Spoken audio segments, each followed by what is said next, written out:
Hello बच्चों। तो कैसे हो आप? तो मैं चिंतन देसाई आप सबका बहुत बहुत स्वागत करता हूं हमारी ये फिजिक्स चैनल में। तो बच्चों, आज हम ये देखना चाहते हैं कि अगर मैं एसी वोल्टेज इंडक्टर को दे दूं तो क्या होगा। मतलब कि क्या यहाँ पे वोल्टेज एंड करंट साथ में चल पाएंगे कि नहीं चल पाएंगे। अगर नहीं चल पाएंगे तो ऐसे केस में दोनों के बीच में फेज डिफरेंस कितना होगा, मतलब कि वोल्टेज से करंट कितना आगे होगा या पीछे होगा, वो पता करना यहाँ पे चाहते हैं हम लोग। ठीक है। और उसके साथ साथ ये भी देखना चाहते हैं कि भाई यहाँ पे जिस तरीके से रेजिस्टर वाली जो सर्किट थी, प्योर रेजिस्टिव नेटवर्क था, वहां पे अगर मैं एसी सप्लाई को देता हूं तो ऐसे केस में रेजिस्टर वहां पे पावर हीट के फॉर्म में रिलीज कर देता है, एनर्जी हीट के फॉर्म में रिलीज कर देता है। तो क्या इंडक्टर भी ऐसा कुछ करेगा कि नहीं करेगा? ठीक है, तो वो सारी चीजें आज यहाँ पे डिस्कस करने वाले हैं। तो बस वही स्टोरी यहाँ पे वापस रिपीट करेंगे, वही सारी चीजें यहाँ पे वापस रिपीट करेंगे। इक्वेशन यहाँ पे फाइंड आउट करने की कोशिश करेंगे कि भाई यहाँ पे करंट कितना फ्लो करेगा अगर वोल्टेज हमने यहाँ पे एसी वोल्टेज यहाँ पे दिया है वीएम साइन ओमेगा टी, तो ऐसे केस में करंट क्या निकलेगा, वो सारी चीजें यहाँ पे डिस्कस करेंगे। ठीक है। और यहाँ पे बहुत अच्छी अच्छी चीजें आपको समझ में भी आती जाएगी कि कब केवीएल लगा सकते कब नहीं लगा सकते, है ना। चलिए, तो पहले यहां पे अज्यूम करें this is the circuit network. आप देख सकते हो कि ये सर्किट के अंदर प्योरली इंडक्टर ही लगा है, मतलब कि यहां पे मैंने कोई एक रेजिस्टर को कनेक्ट नहीं किया है, यहां पे कहीं पे भी रेजिस्टर नहीं है ना। हाँ, वो अलग बात है कि यहाँ पे जो कनेक्टिंग वायर्स होते हैं उनका खुद का इंटरनल रेजिस्टेंस होता है, क्योंकि अल्टीमेटली दे आर कंडक्टर। तो कंडक्टर के पास अपनी एक खूबी होती है, याद आया कुछ रेजिस्टिविटी, वो क्या होता है कंडक्टर के अंदर, प्रोबेबिलिटी ऑफ कोलिजन, है ना।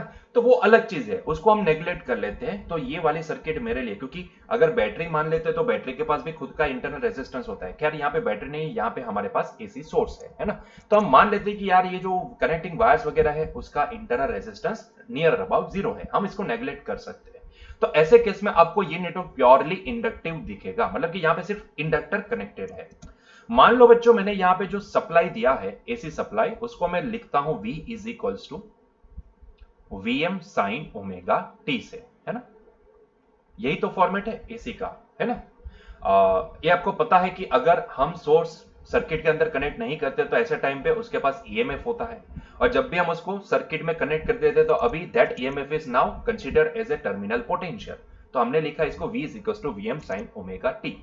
अभी हम क्या चाहते हैं, हम ये चाहते हैं कि भाई अगर वोल्टेज इतना देते हैं इंडक्टर वाली सर्किट में तो भाई ये सर्किट में करंट कितना होगा।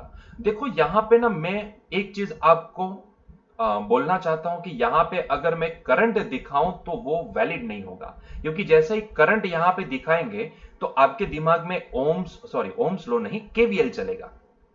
केवीएल चलेगा कि भाई ये सर्किट को सॉल्व करना है तो हम क्या करेंगे, केवीएल लगाएंगे। लेकिन सच बात यह है कि यहां पे आप केवीएल नहीं लगा सकते हो। KVL is not valid for pure inductive network. ये गलत हो जाएगा अगर मैं यहां पे केवीएल लगा दूं तो। ये सच बात है कि यहां पे हम केवीएल नहीं लगा सकते। इसके पीछे का रीजन ये है कि भाई ये इंडक्टर है, ये रेजिस्टर नहीं है। केवीएल वहां पे लग सकता है। केवीएल क्या बोलता था, जरा सोचो। केवीएल क्या बोलता था, केवीएल ये बोलता था कि क्लोज लूप में नेट पोटेंशियल, नेट वोल्टेज क्या होता है, जीरो होता है। मतलब कि मैं ये बोल लूं कि अगर एक ही सोर्स है तो वो सोर्स का पोटेंशियल जितने भी यहां पे सीरीज में रेजिस्टर कनेक्टेड है उसके अक्रॉस में ड्रॉप होगा, है ना। तो ये सारे रेजिस्टर के अक्रॉस में जितना ड्रॉप हुआ है वो किसके बराबर होगा, इसके बराबर होगा। यही तो था केवीएल। लेकिन भाई सोचो जरा, यहां पे अगर कोई रेजिस्टर ही कनेक्टेड नहीं हो तो ऐसे केस में हम कैसे वो लो लगा सकते हैं, समझ में आ रहा है। वो लो नहीं लगा सकते। KVL can not be applied for the pure inductive network. तो ऐसे केस में क्या करें, इसको कैसे सॉल्व कर सकते हैं। हालांकि ये अलग बात है कि भाई आप कोई भी यहां पे रेफरेंस बुक उठाओगे, अगर स्टैंडर्ड बुक रिफर करते हो फिजिक्स के लिए तो अलग बात है, लेकिन अगर आप लोकल पब्लिकेशन की कोई बुक रिफर करते हो तो वहां पे इवन हमारी एनसीईआरटी में भी यही बोला गया है कि भाई अप्लाई दी केवीएल। लेकिन ये गलत है। ज्यादातर फैकल्टी यही समझाते हैं कि यहाँ पे केवीएल अप्लाई करो, केवीएल अप्लाई, लेकिन ये गलत हो जाएगा मेरे भाई, ये गलत होगा। We can not apply over here KVL. यहाँ पे क्या लगा सकते हैं, ये सर्किट को सॉल्व करने के लिए आप फेराडे का लॉ लगा सकते हैं। लेकिन यहां पे इसका मतलब क्या है कि ये हमारी जो एनसीईआरटी की किताब है वो गलत है? नहीं, गलत नहीं है। एनसीईआरटी की किताब 12 स्टैंडर्ड के बेस पे, मतलब कि आपकी जो अंडरस्टैंडिंग लेवल होती है उस लेवल पे आप यही समझ सकते हो, इसीलिए आपको वो पॉइंट यहां पे दिया गया है ना। बाकी अगर आपको समझना है कि ये फेराडे लॉ कैसे काम करता है और यहां पे कैसे हम फेराडे लॉ अप्लाई कर सकते हैं, कैसे वो magnetic flux, change in magnetic flux को हम इलेक्ट्रिक फील्ड के साथ यहां पे रिलेट कर पाते हैं, और उससे जो फॉर्मूला निकल के आता है ये सर्किट के लिए, वो सेम इसका जो फॉर्मेट होगा ना, वो सेम होगा केवीएल के बराबर। इसलिए हम बोल देते कि भाई यहां पे केवीएल लगा दो, लेकिन ऐसा नहीं है, वहां पे फेराडे लॉ लगाना पड़ेगा, और वो फेराडे लॉ जो भी लगता है उसका फॉर्मेट कहीं ना कहीं केवीएल से मैच कर जाता है। इसीलिए ज्यादातर बुकों में, जो लोकल पब्लिकेशंस की बुक होती है, वहां पे आपको केवीएल ही दिखेगा, केवीएल ही बोलेंगे, ठीक है। लेकिन ऐसा नहीं है, ये गलत है, ये गलत कंसेप्ट है, कंसेप्ट गलत है, लेकिन सॉल्यूशन करने से आंसर तो वही आएगा, उसमें टेंशन लेने की जरूरत नहीं है, लेकिन कॉन्सेप्ट गलत है। यहाँ पे फेराडे लॉ लगा सकती है, और वो डिटेल में हम इतना डेप्थ में जाने वाले नहीं है, क्योंकि आपकी एनसीईआरटी जो बोलते हैं वही हमें यहाँ पे डिस्कस करना है। तो मैं सिर्फ इतना बता सकता हूं कि यहाँ पे आपको वो कब स्टडी में आएगा। भाई अगर आप बीएससी फिजिक्स लेते हो, या फिर अगर आप इलेक्ट्रिकल इंजीनियरिंग लेते हो, या फिर इलेक्ट्रॉनिक्स एंड कम्युनिकेशन में जाओगे, तो electrical engineering and electronics and communication में आपको एक पावर इलेक्ट्रॉनिक्स नाम का, या फिर वो अलग नाम से इंडस्ट्रियल इलेक्ट्रॉनिक्स उसको बोला जाता है, तो ऐसा एक सब्जेक्ट आएगा स्टडी में, तो वहां पे आप ये सारी चीजें यहाँ पे देखोगे, तब आपको याद आएगा कि हाँ सर ने भी कुछ ऐसा बोला था कि इंडक्टिव नेटवर्क होता है, प्योर इंडक्टिव नेटवर्क होता है, तो ऐसे केस में we can not apply KVL यहां पे फेल हो जाएगा, केवीएल यहां पे एक्ट नहीं कर पाएगा, ठीक है, क्योंकि यहां पे ना रिलेशन निकालना पड़ेगा, और वो रिलेशन डेप्थ में वहां पे स्टडी करोगे। यहां पे हमें जो जितना लेवल हमारा होता है, जितना हम समझ सकते हैं, उतना लेवल से ही हम यहां पे समझने की कोशिश करेंगे। बस इतना समझ लो कि यहां पे ठीक है, ये कंसेप्ट को समझने के लिए हम यहां पे ये सर्किट को सॉल्व करने के लिए केवीएल लगा देंगे, लेकिन वो गलत है, ठीक है। इतना तो पता होना चाहिए कि हम जो कर रहे हैं वो सही है कि नहीं है, ठीक है। तो मैं पहले से ही आपको ये वार्निंग दे देता हूं कि भाई यहां पे जो भी, या फिर हैशटैग मान लो कि यार यहां पे जो भी हम देखने वाले derivation, even though it is also written in the NCERT book, but फिर भी ये गलत है। We have to apply the Faraday law. We cannot apply the KVL over here. ठीक है, ये गलत हो जाएगा, ये KVL नहीं अप्लाई कर सकते। चलो बातें बहुत कर ली, मैंने आपको हैशटैग में ये भी बोल दिया कि जो हम करने वाले हैं वो गलत फॉर्मूला है, लेकिन अभी जो गलत है उसी को समझते हैं कि भाई कैसे होता है, कैसे ये सर्किट को हम सॉल्व कर पाते हैं, ठीक है। तो इसीलिए मैंने बोला कि यहाँ पे ये करंट मैं नहीं दिखा सकता हूं। खैर फिर भी हम यहाँ पे जो एनसीईआरटी में दिया गया है उसको देखते हैं, ठीक है। चलिए तो आगे बढ़ते, तो ये समझते हैं कि भाई कैसे यहाँ पे ये सर्किट को सॉल्व किया जा सकता है केवीएल से।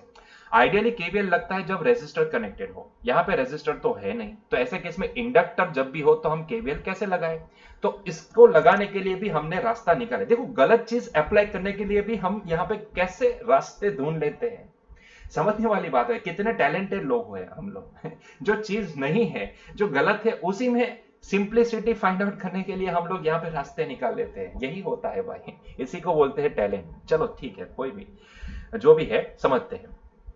मान लो बच्चों यहां से जो सप्लाई जा रहा है इंडक्टर के पास, वो जो सप्लाई जा रहा है वो इंक्रीमेंटल करंट दे रहा है। क्या दे रहा है? इंक्रीमेंट, मतलब कि इसकी वजह से यहां से सप्लाई, ये जो सप्लाई है सोर्स है, इसकी वजह से जो यहां पे करंट निकलेगा, वो करंट यहां पे इंडक्टर के अंदर से जब भी पास करेगा तब वो इंक्रीमेंटल होगा, मतलब कि यहां पे वो फ्लक्स को इंक्रीज करने की कोशिश करेगा, है ना। ऐसा ऐसा ऐसा करंट फ्लो हो रहा है। ऐसे केस में यहां पे मान लो कि इसके पास प्लस टर्मिनल है, इसके पास माइनस टर्मिनल है, मतलब कि ये वाला पॉइंट टर्मिनल जो भी है वो पॉजिटिव है, ये वाला टर्मिनल जो भी है वो नेगेटिव है, ठीक है। मान लो इसमें से करंट निकला, करंट घूमता घूमता घूमता घूमता यहां पे आया, और इसके ये लूप में से, मतलब कि ये इंडक्टर में से करंट फ्लो होना स्टार्ट कर दिया। ये करंट कैसा है? इंक्रीमेंटल है। करंट क्या कर रहा है? इंक्रीज कर रहा है, मतलब कि यहां से जो करंट निकला है वो इंक्रीज हो रहा है ना। तो आपको पता है ऐसा केस में इंडक्टर क्या करता है? इंडक्टर सेल्फ इंडक्शन, इसको बोलते हैं सेल्फ इंडक्शन, है ना। तो इंडक्टर क्या करेगा? इंडक्टर देखेगा कि भाई मेरे अंदर से जो करंट फ्लो हो रहा है उसकी वजह से यहां पे करंट इंक्रीमेंटल है ना, तो मेरे साथ एसोसिएटेड फ्लक्स क्या हो रहा है? इंक्रीज हो रहा है ना। तो यहां पे इसको क्या दिखेगा? इसको ये दिखेगा भाई इसके साथ एसोसिएटेड जो भी फ्लक्स है वो इंक्रीज हो रहा है। तो इंडक्टर का एक नेचर है, इंडक्टर क्या करेगा? इसको अपोज करेगा ना। इंडक्टर का नेचर क्या होता है? अपोज करने वाला नेचर होता है। ये क्या करेगा? इसने देखा कि भाई मेरे साथ एसोसिएटेड फ्लक्स इंक्रीज हो रहा है, तो मुझे तो इसको डिक्रीज करना है ना। वो जो भी हो रहा है उसको उल्टा करेगा, उसको अपोज करेगा। तो वो क्या करेगा?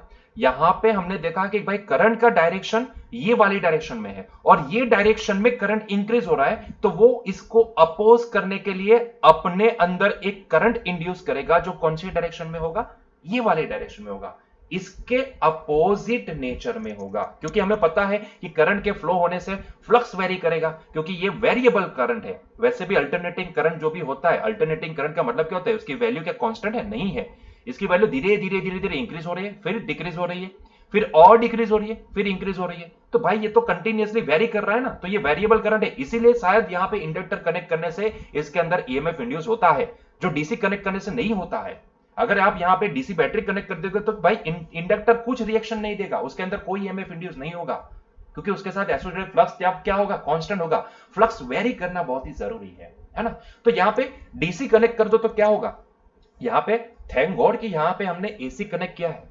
अगर डीसी सोर्स यहां पे अप्लाई किया होता तो इंडक्टर कभी भी ईएमएफ इंड्यूस नहीं कर पाता। समझ में आ रहा है, ये बात समझ में आ रही है। तो सर यहां पे आपने प्लस और माइनस क्यों लगाए, भाई केवीएल में प्लस माइनस तो चाहिए ना केवीएल में हमें प्लस माइनस साइन तो चाहिए ना, उसी से तो लूप चला सकते हैं हम लोग कि कहां पे प्लस लगाना है कहां पे माइनस लगाना है, इसीलिए मैंने यहां पे प्लस माइनस लगा। हालांकि ये एसी ही है, लेकिन लूप में समझने के लिए, लूप को समझने के लिए, लूप को चलाने के लिए, गलत चीज को अच्छे से समझाने के लिए मुझे यहां पे प्लस माइनस की जरूरत है ना, इसीलिए मैंने ये टर्मिनल को माइनस बताया, ये टर्मिनल को प्लस बताया है। ठीक है, चलो आगे बढ़ते हैं। तो आपको ये समझ में आ गया, क्योंकि इसके अंदर जो ईएमएफ इंड्यूस होता है वो कैसा होता है, minus L D five by D T के बराबर होता है, जहां पे ये जो फ्लक्स है वो एसोसिएटेड फ्लक्स विद दी ये कॉइल, जिसको हम इंडक्टर बोलते हैं, है ना। तो इसके बराबर होता है, ये नेगेटिव साइन क्या इंडिकेट करती है, negative sign opposite nature indicate करती है, कि अगर इसके अंदर से जो करंट फ्लो कर रहा है, ये वाला जो यहां से निकला है, वो करंट जो फ्लो कर रहा है, वो करंट अगर यहां पे इंक्रीमेंटल है, तो इसका मतलब ये होता है कि इंडक्टर क्या करेगा, इंडक्टर अपने अंदर एक दूसरा करंट इंड्यूस करेगा जो डिक्रीमेंट करने वाला करंट होगा, मतलब कि इसके अपोजिट डायरेक्शन में करंट फ्लो करेगा, है ना, इसके अपोजिट डायरेक्शन में करंट का फ्लो करवाएगा, है ना। इसको बोलते हैं हम induce current in the inductor, यही बोलते हैं ना इसको। ये माइनस साइन से ही हमने इसका पता लगाया कि भाई ये अपोजिट डायरेक्शन होगा। इसका मतलब ये होता है कि अगर इसमें से फ्लो होने वाला करंट, ध्यान से सुना, इसका मतलब ये भी होता है कि अगर इसमें से फ्लो होने वाला करंट अगर ये डायरेक्शन में है और वो डिक्रीज कर रहा है, तो ऐसे केस में यही इंडक्टर यही सेम डायरेक्शन में, जिस डायरेक्शन में एक्सटर्नल करंट है, उसी डायरेक्शन में इंड्यूस करेगा करंट को, क्योंकि वो अपोज करता है। जब भी करंट यहां पे रिड्यूस करने वाला होगा, तो ऐसे केस में ये इंडक्टर देखेगा कि भाई मेरे साथ एसोसिएटेड फ्लक्स क्या हो रहा है, डिक्रीज हो रहा है। तो ऐसे केस में वो क्या करेगा, फ्लक्स को बढ़ाने के लिए जिस डायरेक्शन में एक्सटर्नल करंट है, उसी डायरेक्शन में वो इंड्यूस करंट यहां पे इंड्यूस करेगा, है ना। तो ये समझने वाली बात है, ये आपको पता है सारी चीजें, ठीक है। तो इसने क्या किया, ये वाले केस में खैर हमने क्या माना है, इंक्रीमेंटल करंट माना है। ये सर्किट को समझने के लिए हमने इंक्रीमेंटल करंट माना है, करंट इंक्रीज हो रहा है। तो ऐसे केस में ये इंडक्टर, ये जो एक्सटर्नल करंट जो फ्लो कर रहा है ये डायरेक्शन में, ब्लैक कलर की लाइन से हमने दिखाया है, जिसकी डायरेक्शन ये है, ये वाली डायरेक्शन है, ठीक है। तो ये डायरेक्शन में जो करंट फ्लो कर रहा है उसको अपोज करेगा, क्योंकि इंक्रीमेंटल है, तो अपोज करने के लिए वो अपोजिट डायरेक्शन में ये रेड कलर वाला करंट जो हमने रेड कलर से दिखाया है उसको इंड्यूस करेगा, है ना। तो बात खत्म है। तो ये इंडक्टर के अंदर जो भी करंट इंड्यूस हुआ वो अपोजिट डायरेक्शन में हुआ, क्योंकि यहाँ पे फ्लक्स को डिक्रीज करना चाहता है वो, क्योंकि ये एक्सटर्नल करंट इसके फ्लक्स को इंक्रीज कर रहा है। तो ऐसे केस में ये साइन क्या होगी, प्लस होगी, माइनस होगी, है ना। आप समझ सकते हो, क्योंकि करंट हमेशा नेगेटिव से पॉजिटिव निकलता है। तो उस हिसाब से ये वाला करंट अगर इंड्यूस हुआ करंट रेड कलर से हमने दिखाया है, वो ये वाली ऊपर वाली डायरेक्शन में जा रहा है, तो इसके हिसाब से ये प्लस होना चाहिए, ये माइनस होना चाहिए। तो इसका मतलब ये होता है, ध्यान से सुनना, कि ये सर्किट ऐसी है जिसमें कोई रेजिस्टर कनेक्टेड नहीं है, लेकिन दो सोर्स कनेक्टेड है। ध्यान आया, दोनों सोर्स कनेक्टेड है। यहाँ पे ये भी सोर्स का काम कर रहा है, ये भी सोर्स का काम कर रहा है। ये मेरे वर्ड है ना, ये पकड़ना, ये थोड़ा पकड़ना, क्योंकि ये काम आएगा। क्योंकि ये सर्किट में ना अगर आप एवरेज पावर निकालने जाओगे ना, एक साइकिल में डिलीवर होने वाला एवरेज पावर तो जीरो आएगा। कंफ्यूजन तब होता है कि सर ऐसा कैसे हुआ, मतलब कि यहाँ पे करंट मतलब पावर कहीं लॉस ही नहीं हो रहा है। हाँ, ये बात सही है, क्योंकि ये दोनों सोर्स का काम करते हैं। मतलब कि इंडक्टर जब भी जरूरत होगी तब वो पावर को स्टोर करेगा, और जब भी जरूरत नहीं तब वो रिलीज करेगा, सर्किट में वापस पावर डिलीवर भी करेगा। वो कभी हीट के फॉर्म में रिलीज नहीं करेगा। समझ में आ रहा है, वो रेजिस्टर नहीं है। तो ऐसे केस में दोनों सोर्स की तरह एक्ट कर रहे हैं। अगर दोनों सोर्स है तब इतना बता सकते हैं कि अगर मैं यहाँ पे केवीएल लगा देता हूं, मान लो जो गलत है फिर भी केवीएल लगा देता हूं, तो मैं यहां से केवीएल लगाओ भाई, मान लो कि क्लॉकवाइज डायरेक्शन में हम घूम रहे हैं, तो माइनस एंटर के प्लस से बाहर निकले, तो ये हो गया एप्सिलॉन प्लस एप्सिलॉन। हमने बोला था करंट इलेक्ट्रिसिटी में कि जब बाहर निकलते हो तब जो साइन होती है उसको चिपकाते जाओ, है ना। तो यहां से घूमे घूमे घूमे घूमे यहां से आए, तो प्लस से एंटर किए, माइनस से बाहर निकले, तो ये हो गया माइनस। देखो इसका वैल्यू कितना होगा, d I by D t, that is equals to 0। Please don't say that कि सर यहाँ पे ये भी माइनस लगाएंगे तो ये बीच में प्लस हो जाएगा। भाई वो ऑलरेडी अपोजिंग नेचर हमने दिखा दिया है। ये माइनस का मतलब ही यही होता है कि अपोजिंग नेचर, है ना। तो दिखा दिया है भाई, ये हमने दिखा दिया ऑलरेडी डायरेक्शन वगैरह दिखा के, ठीक है, तो बात खत्म। तो अभी इसके सिर्फ मैग्नीट्यूड यहाँ पे प्लेस करो, तो उस हिसाब से देखने जाए तो यहाँ पे क्या हो जाएगा, epsilon is equals to L d I by D t, है ना, epsilon is equals to L d I by D t. तो इस हिसाब से हमें यह समझ में आता है कि कुछ लोग यहाँ पे ना इसी तरीके से आपको केवीएल लगाने को बोलेंगे, और इसी तरीके से आप केवीएल लगाते भी हो, और इसी केस में आप बोलते हो कि भाई इसके ये जितना है वो पूरा, वो बोलते हैं ना हम लोग कि यार ये पैरेलल में पोटेंशियल रिमेन कांस्टेंट, तो यहाँ पे जितना दिया है वो पूरा इसके अक्रॉस में ड्रॉप हो जाएगा। भाई ये गलत कॉन्सेप्ट है, इसके अक्रॉस में कोई पोटेंशियल ड्रॉप नहीं करेगा। भाई वो रेजिस्टर थोड़ी ना है कि पोटेंशियल ड्रॉप करवाएगा, है ना, वो रेजिस्टेंस नहीं है ना, वो तो एनर्जी को स्टोर करना चाहता है, वो एनर्जी को स्टोर करने की क्षमता रखता है, रेजिस्टेंस की तरफ वेस्ट नहीं करता है। ये समझो, ये पॉइंट को फिट करो। लेकिन फिर भी हम ऐसा बोल देते हैं शॉर्ट में, इसको कंसेप्ट गलत है, फिर भी हम बोल देते हैं कि हाँ इसको सॉल्व करना है। तो ये मान लो कि ये दोनों पैरेलल में, तो जितना इसका वोल्टेज है उतना इसी के अक्रॉस में ड्रॉप होगा, है ना, तो इसीलिए इस तरीके से हमने केवीएल लगाया। खैर मैंने केवीएल का भी जो भी था कॉन्सेप्ट जो गलत है, फिर भी हमने समझा दिया कि कुछ इस तरीके से आप ये फॉर्मूला डिराइव कर सकते हैं। हालांकि ये फॉर्मूला जो भी आता है ना वो फैराडे लॉ से आता है, उसका जो सही पॉइंट है वो फैराडे लॉ है, फिर भी हम इसको लिखेंगे केवीएल से ही, क्योंकि हमारी एनसीईआरटी जो बोल रही है उस हिसाब से हम इसको लिखेंगे। ठीक है, क्लियर हुआ ये पॉइंट, कैसे ये epsilon is equals to L d I by D t है, मतलब कि जो आप यहाँ पे सप्लाई, यहाँ पे एप्सिलॉन लिखा है, अगर मैं चाहूँ तो मैं यहाँ पे v लिख सकता हूँ, तो वो v यहाँ पे v हो जाएगा, v is equals to L d I by D t हो जाएगा, है ना। तो आइए अभी हमारे सर्किट में चलते हैं। तो हमने ये समझ लिया है कि भाई यहां से जो भी सप्लाई देते हैं तो वो सप्लाई का सीधा इसके साथ, इसके अंदर इंड्यूस ईएमएफ के साथ क्या रिलेशन है, तो ये सप्लाई के बराबर होता है L d I by D T. ठीक है, वो हमने केवीएल से पता कर लिया। ठीक है, लेकिन मैं यहां पे लिखूंगा फैराडे लॉ, ठीक है, क्योंकि मुझे समझ में आता है कि भाई ये गलत है, फैराडे लॉ सही है। जो लॉ हमने दिया है, जो जहां से हमने वो फॉर्मूला निकाला है वो फैराडे लॉ से है, तो मैं यहाँ पे लिखूंगा from Faraday law.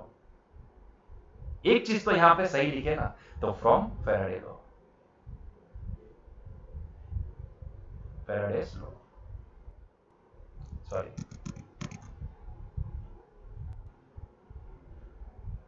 From Faraday's law हम यहाँ पे बोल सकते हैं कि ये जो V होगा वो किसके बराबर होगा, L d I by D T के बराबर होगा, जहां पे हमने मान लिया है कि भाई ये सर्किट में फ्लो होने वाला करंट I है ना, ऐसा हमने मान लिया है।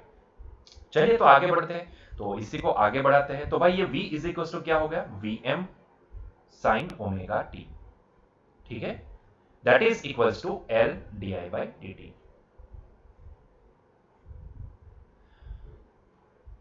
इसका मतलब ये होता है कि मैं अगर यहां से D I by D T की वैल्यू बना दूं तो ये D I by D T की वैल्यू हमारे पास कुछ आएगी, this is equals to V M by L times sine omega T के बराबर। बच्चों एक काम करते हैं, यहां से डी टी को राइट हैंड साइड पे शिफ्ट कर देते हैं, तो ये हो जाएगा D I that is equals to V M by L sine omega T D t, है ना। अभी क्या करते हैं, दोनों साइड पे इंटीग्रेट कर देते हैं। ये इंटीग्रेशन क्यों, क्योंकि ये तो लिटिल चेंज दिखा रहा है ना करंट के अंदर, हमें तो करंट की वैल्यू चाहिए, इंस्टेंटेनियस करंट चाहिए, तो ऐसे केस में मुझे क्या करना पड़ेगा, इंटीग्रेट करना पड़ेगा, है ना। डीआई से काम नहीं चला सकते, तो इस ऐसे केस में मुझे इंटीग्रेट करना पड़ेगा। देखो ये जो हमने सेपरेट किया ना कि भाई राइट हैंड साइड पे टी वाली टर्म, या मतलब कि राइट हैंड साइड पे वही वाली टर्म है जिसका इंटीग्रेशन dt से हो सकता है, एंड लेफ्ट हैंड साइड पे वही वाली टर्म रही जिसका इंटीग्रेशन i के रिस्पेक्ट में हो सकता है। इसको बोला जाता है variable separation method in the mathematics. Mathematics में इसको वेरिएबल सेपरेशन मेथड बोला जाता है, ठीक है। खैर हमें इतना समझ में आता है कि देसी लैंग्वेज में बोलो तो dt को वो साइड पे ले जाओ, बात करता हूं, ठीक है। चलो दोनों साइड पे इंटीग्रेट कर लेते हैं, तो भाई ये मैंने इंटीग्रेशन कर लिया, यहाँ पे किसी का इंटीग्रेशन नहीं है तो 1 लिखूंगा मैं, 1 di that is equals to integral V M by L sine omega T D T, ठीक है। चलो बहुत ही बढ़िया, या 1 का इंटीग्रेशन i के रिस्पेक्ट में क्या लिख सकते हैं, अच्छा ये वाले हेडिंग को मुझे यहाँ से शिफ्ट करना पड़ेगा, खिसकाना पड़ेगा, क्योंकि इसमें थोड़ा टाइम लगेगा। चलो बहुत ही बढ़िया, चलो आ जाओ। तो ये हो जाएगा क्या, इसका इंटीग्रेशन हम क्या लिख सकते हैं, i का 1 का इंटीग्रेशन i के रिस्पेक्ट में भाई i ही लिख सकते हैं, दैट इज इक्वल्स टू, यहां से देखोगे तो भाई vm बाई l जो कांस्टेंट टर्म है, vm क्या दिखाता है, maximum amplitude of voltage divide by l, l भी तो कांस्टेंट है ना, तो इसीलिए हम इसको बाहर निकाल लेते इंटीग्रेशन से, तो इंटीग्रेशन किसका होगा, sign omega T D T का होगा। और आपको ये चीज पता है, हमने कल के लेक्चर में भी देखा था कि अगर आपको इंटीग्रल साइन ओमेगा टी दिया गया हो, साइन ओमेगा टी ना लिख के मैं मान लो कि इसको मैं बोलता हूं ए थीटा डी थीटा दिया गया हो, तो इसका इंटीग्रेशन क्या हो सकता है, साइन ए थीटा डी थीटा। इसका इंटीग्रेशन क्या हो सकता है, इसका इंटीग्रेशन हो सकता है, साइन का इंटीग्रेशन होता है भाई minus cos A theta divide by A, ठीक है, प्लस सम कांस्टेंट, है ना। जो भी थीटा के साथ मल्टीप्लाई हुआ है वो टर्म यहां पे इंटीग्रेट होने के बाद कहां चली जाएगी, डिनोमिनेटर में चली जाएगी। यही तो रूल है जो आपको याद रखना है, ठीक है। तो मैं बस यही रूल यहां पे लगाता हूं। देखो एक और चीज यहां पे आपको समझ में आएगी, कई बार ऐसा क्वेश्चन होना चाहिए लेकिन वो होता नहीं है ज्यादातर आपके लोगों में, आप लोगों में इतनी क्यूरियोसिटी मैंने देखी नहीं है, लेकिन फिर भी मैं आपको समझा दूंगा कि वो क्या होता है, ठीक है। तो चलो यहाँ पे टी के साथ मल्टीप्लाइंग टर्म कौन सी है, ओमेगा है। साइन ओमेगा टी का इंटीग्रेशन हम क्या लिख सकते हैं यहाँ पे बच्चों, तो हम ये लिख सकते हैं minus cos omega T divide by omega, है ना, प्लस सी। बच्चों कभी सोचा है कि ये इंटीग्रेशन में हमेशा, ये मैथमेटिक्स वाले बच्चों को तो पता है, शायद आपने ये इंटीग्रेशन डिफरेंशिएशन अगर काइनेमेटिक्स स्टडी करने से पहले अगर आपने पढ़ा होगा तो वहां पे आपको रूल पता होंगे, बायोलॉजी वाले बच्चे खास, कि वहां पे कोई भी इंटीग्रेशन तो उसके पास उसके साथ यहाँ पे सी एक कांस्टेंट जोड़ा जाता है। इसके पीछे का रीजन है, ऐसे ही कांस्टेंट नहीं जोड़ते हैं, क्योंकि कई बार ऐसा होता है कि जिसका डिफरेंशिएशन करते हैं वहां पे कोई कांस्टेंट टर्म जीरो हो चुकी है, तो अगर उसी डिफरेंशियल इक्वेशन का वापस इंटीग्रेशन करके वही फंक्शन हम गेन करने की कोशिश करते हैं तो वहां पे वो कांस्टेंट टर्म हम वापस अचीव नहीं कर पाते हैं जो वहां पे डिफरेंशिएशन के टाइम पे जीरो हो गई थी। तो ऐसे केस में इसीलिए हम यहाँ पे प्लस सी एक्स्ट्रा ऐड कर देते हैं, ठीक है।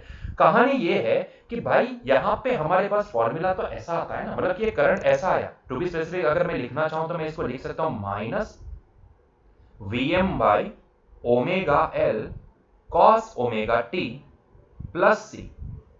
तो भाई ये सी का क्या करे, अभी क्या आप समझ सकते हो ये सी का क्या हो सकता है, सोचो जरा, ये सी का हम क्या कर सकते हैं, क्यों हम यहाँ पे से सी को नेग्लेक्ट कर सकते हैं। यहाँ पे टू बी स्पेसिफिक अगर मैं बात करूं तो यहाँ पे सी को नेग्लेक्ट करना होता है, कांस्टेंट टर्म को नेग्लेक्ट करनी होती है, क्यों। इसका रीजन हम ये बता सकते हैं कि भाई ये जो करंट है ना ये अल्टरनेटिंग करंट है। आप देखो यहाँ पे फिजिक्स के अंदर दो फिजिकल क्वांटिटी का एडिशन तभी हो सकता है जब दोनों के डायमेंशन सेम हो, मतलब कि अगर ये करंट है तो ये भी करंट ही होना चाहिए, है ना, दोनों करंट होने चाहिए। और टू बी स्पेसिफिक यहाँ पे हम जिस चीज की बात करें वो वेरिएबल करंट है, ये अल्टरनेटिंग करंट है जो टाइम के साथ साथ चेंज हो रहा है, वो अपने आप को चेंज कर रहा है, उसका मैग्नीट्यूड भी चेंज हो रहा है ना। तो ये वाली टर्म तो टाइम से वेरिएबल है ना, ये वाली टर्म तो टाइम से वेरिएबल, मतलब कि ये चीज ये वाली जो टर्म है वो टर्म अगर हम करंट बोलना चाहे तो ये करंट है, क्योंकि वो टाइम के साथ चेंज हो रही है, क्योंकि ये जो करंट है वो अल्टरनेटिंग करंट है जिसकी वैल्यू हम निकालना चाहते हैं, जिसका फॉर्मूला हम डिराइव करना चाहते हैं वो अल्टरनेटिंग करंट है, तो वो टाइम का फंक्शन होना चाहिए, है ना। तो यहाँ पे ये टाइम का फंक्शन है, क्या ये टाइम का फंक्शन हो सकता है क्या, सोचो जरा। कांस्टेंट का मतलब क्या होता है, कोई भी टाइम पे आप उसको महसूस करोगे तो वो कांस्टेंट ही रहेगा, क्या वो टाइम के साथ वेरी हो रहा है, नहीं हो रहा है तो बात खत्म, ये टाइम के साथ वेरी नहीं हो रहा है तो इसको नेग्लेक्ट करो, इसको नेग्लेक्ट करो, ये नेग्लेक्ट होना चाहिए, इसीलिए हम क्या करते हैं ये सी को नेग्लेक्ट कर सकते हैं ये वाले केस में, ठीक है। समझ में आई बात, कुछ दिमाग में घुसा नहीं घुसा, सर भूसा भरा हुआ है तो कैसे घुसेगा अंदर दिमाग में, ठीक है, बहुत ही बढ़िया। समझो भाई कि दोनों, अगर ये दोनों करंट है तो वो दोनों टाइम के फंक्शन होने जरूरी है, डायमेंशन दोनों के सेम होने चाहिए, है ना। तो ऐसे केस में भाई ये क्या है, ये तो कांस्टेंट है, वो जो टाइम के साथ वेरी नहीं हो सकता है, तो इसको हमें क्या करना पड़ेगा, नेग्लेक्ट करना पड़ेगा, ठीक है। तो बहुत ही बढ़िया, अगर समझ में आया तो बहुत ही अच्छा है। देखो अगर इसको हम अच्छे तरीके से समझना, किसको, ये सी का काम खत्म हो गया, अभी मैं इसकी बात कर रहा हूं, ओमेगा एल की बात कर रहा हूं। अगर हम इसको अच्छे से तरीके से समझना चाहते हैं तो भाई रेजिस्टर वाले केस में हमने Vm बाई आर जो भी आया था उसको हमने Im बोला था, है ना, इसको हम maximum peak amplitude of current ऐसा बोला था, है ना। तो ये वाले केस में हम क्या बोलेंगे, यही Vm बाई ओमेगा एल को क्या हम इसको रेजिस्टेंस की तरह ट्रीट करवा सकते हैं क्या। अगर आसानी से हम इसका फॉर्मेट लिखना चाहते हैं, रेजिस्टेंस वाला जो फॉर्मेट था उसी के तरीके से, मतलब कि अगर हम टू बी स्पेसिफिक बात करो तो ये वाली टर्म को, ये रेशियो को अगर मैं Im की तरह ट्रीट करवाना चाहता हूं तो ऐसे केस में जी हां मुझे इसको रेजिस्टेंस की तरह मानना पड़ेगा। तो बच्चों यहां पे ये ओमेगा एल जो भी टर्म है ना, let this omega L is equals to XL. ये जो एक्सएल होता है ना, इसको क्या बोला जाता है? ये एक्सएल जो भी हमने अज्यूम है, देखो इट इज जस्ट एजम्पशन, ठीक है, ये एक एजम्पशन है, सिंपलिसिटी के लिए हम ये एजम्पशन लेते हैं। तो बच्चों ये जो ओमेगा एल है ना, इसको बोला जाता है रिएक्टेंस। इसको क्या बोलेंगे हम लोग? रिएक्टेंस। इसको बोलेंगे इंडक्टिव रिएक्टेंस, इसको बोलेंगे इंडक्टिव रिएक्टेंस, जिसको माना जाता है रेजिस्टेंस की तरह। मतलब कि अगर आप यहां पे ये सर्किट में इंडक्टर लगाते हो तो वो करंट को कितना रेजिस्ट करेगा, ठीक है, वो वैल्यू जो भी होती है इसको बोला जाता है एक्सएल, ठीक है, इसको बोला जाता है इंडक्टिव रिएक्टेंस, जिसको रेजिस्टेंस की तरह ही माना जाता है, जिसको मान सकते हैं हम कि हाँ ये एक रेजिस्टेंस है ना, मान सकते कि भाई इसकी वैल्यू जो भी है वो रेजिस्टेंस, हालांकि वो रेजिस्टेंस नहीं है, ये इंडक्टर एक फिजिकल कंपोनेंट है, लेकिन अगर ये इंडक्टर सर्किट में कनेक्टेड है तो ऐसे केस में वो कितना करंट को रेजिस्ट कर सकता है, कितना अपोज कर सकता है, उसका जो रेशियो निकलेगा, उसका जो वैल्यू निकलेगा, उसको बोला जाता है इंडक्टिव रिएक्टेंस। हालांकि वो हम इसको रेजिस्टेंस की तरह ट्रीट नहीं करवा सकते, ठीक है, लेकिन फिर भी मानने के लिए हम क्या मानेंगे? उसका रेजिस्टेंस पावर। ऐसा बोल दो कि यार ये इंडक्टर का एक रेजिस्टेंस पावर दिखा रहा है एक्सेल, ठीक है, कि भाई जब भी यहां से करंट का फ्लो होगा तो वो करंट को कितना रेजिस्ट कर सकता है, उसका जो पावर है। या फिर ऐसा समझ लो कि अगर इस इंडक्टर को मैं किसी रेजिस्टेंस के साथ रिप्लेस करना चाहूं फिजिकली, तो मैं कितने ओम के रेजिस्टेंस से मैं रिप्लेस कर सकता हूं, उसका जो नंबर होगा वो होगा इंडक्टिव रिएक्टेंस, ठीक है, जिसको मानने के लिए मानेंगे कि भाई हाँ ये एक इंडक्टिव रिएक्टेंस मतलब कि एक रेजिस्टेंस है ना, लेकिन वो फिजिकली कोई रेजिस्टेंस नहीं है, वो एक इंडक्टर है ना, वो फिजिकली कोई मतलब कि मैं बार बार इसीलिए ये बोलना चाहता हूं कि भाई कभी ऐसा मत समझना कि भाई इसको हमने रेजिस्टेंस की तरह मान लिया है तो इसका मतलब ये होता है कि इसमें से भी पावर का डिसिपेशन होगा हीट के फॉर्म में, नहीं, ये गलत हो जाएगा। इसीलिए मैं बार बार बोल रहा हूं कि ये फिजिकल रेजिस्टर की तरह नहीं है, इसको हम मानने के लिए एक रेजिस्टेंस की तरह मान सकते हैं कि भाई वो दिखाता है कि भाई ये कितना कैपेबल है किसी करंट को रेजिस्ट करने के लिए जब वो सर्किट में कनेक्टेड हो, है ना। तो वही बस ये नंबर है एक कि जो रेजिस्टेंस की तरह हम इसको देख सकते हैं, तो देखने के लिए रेजिस्टेंस की तरह देखेंगे, ठीक है, क्लियर है। चलो, तो इसका मतलब ये नहीं होगा कि इसके अक्रॉस में से भी वो जिस तरीके से रेजिस्टेंस में पावर का लॉस होता है उसी तरह यहां से भी लॉस होना स्टार्ट हो, नहीं, वो गलत हो जाएगा, है ना। तो इसलिए मानने के लिए हम इसको रेजिस्टेंस की तरह मानेंगे, मतलब कि it is equivalent to resistance. ये दिखाएगा इंडक्टर का resistance power whenever it is connected in the circuit, ठीक है। तो यहां पे हम इसको लिखेंगे माइनस वीएम बटे XL times cos omega T, ठीक। तो ये हो गया करंट, तो हमारे पास करंट का कुछ ये फॉर्मेट निकल के आया, ठीक है। चलो अभी यहां पे ये जो Vm बाई एक्सएल है बच्चों, इसको हम क्या मान लेते हैं, देखो मुझे अभी इसको और शिफ्ट करके एक काम करता है, इसको दूसरे वाले पेज पे ही ले जाते हैं, पावर कैलकुलेशन वहीं पे देख लेते हैं नेक्स्ट पेज के ऊपर जहां पे हमने ये वाला देखा है, ठीक है। तो यहीं पे हम पावर कैलकुलेशन भी देख लेंगे थोड़ा एडजस्ट करके, क्योंकि इतनी जगह मुझे ये डेरिवेशन में ही चाहिए। चलो, तो यहां पे और एक चीज अजम कर लेते हैं भाई, अभी Vm बाई एक्सएल, एक्सएल को हमने क्या मान लिया, it is equivalent to resistance. हालांकि वो फिजिकल रेजिस्टेंस की तरह नहीं हो सकता है, ये सिर्फ एक पावर दिखा रहा है इंडक्टर का कि भाई वो कितना कैपेबल है किसी करंट को, जब भी वो सर्किट में कनेक्टेड है तो किसी करंट को अपोज करने के लिए, तो बस वो एक पावर, उसका एक मैग्नीट्यूड दिखा रहा है, दैट्स इट, ठीक है, वो एक रेजिस्टेंस की तरह ट्रीट नहीं हो सकता है, ठीक है। चलो, तो लेट अब क्या करते हैं, Vm by XL is equals to Im। मान लो कि ये हमें रेशियो क्या दिखा रहा है, maximum amplitude possible for the current, जो करंट फ्लो हो रहा है उसका मैक्सिमम एम्पलीट्यूड कितना हो सकता है, ठीक है। तो ये हो गया I is equals to minus Im sine omega T. अब आप बोलोगे सर दोनों साइन है, ये भी साइन है, ये भी साइन है, मतलब कि सर दोनों इन फेज है। भाई गलत है, यहां पे माइनस साइन नहीं दिखी आपको, क्या आपको माइनस साइन नहीं दिखी, सॉरी ये कॉस है, सॉरी सॉरी सॉरी सॉरी, गलत बोल गया मैं, ये कॉस ओमेगा टी है, हाँ।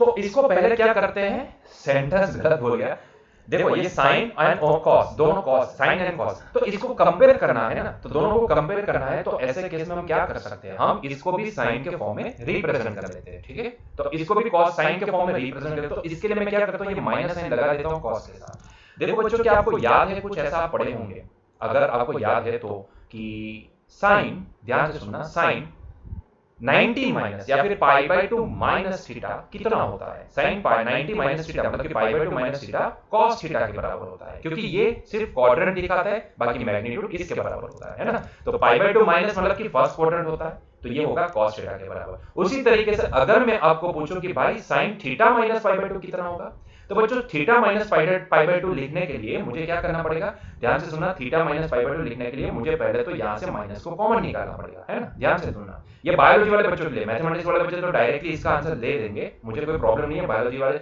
मैथमेटिक्स वाले बच्चों जो भी जिस तरीके से इसका आंसर देना चाहे, लेकिन ये सिर्फ बायोलॉजी वाले बच्चों के लिए है। तो माइनस यहां से मैं कॉमन निकाल देता हूं, तो मैं यहां पे क्या लिखूंगा? It is pi by 2 minus theta, है ना। माइनस मैंने कॉमन निकाल लिया।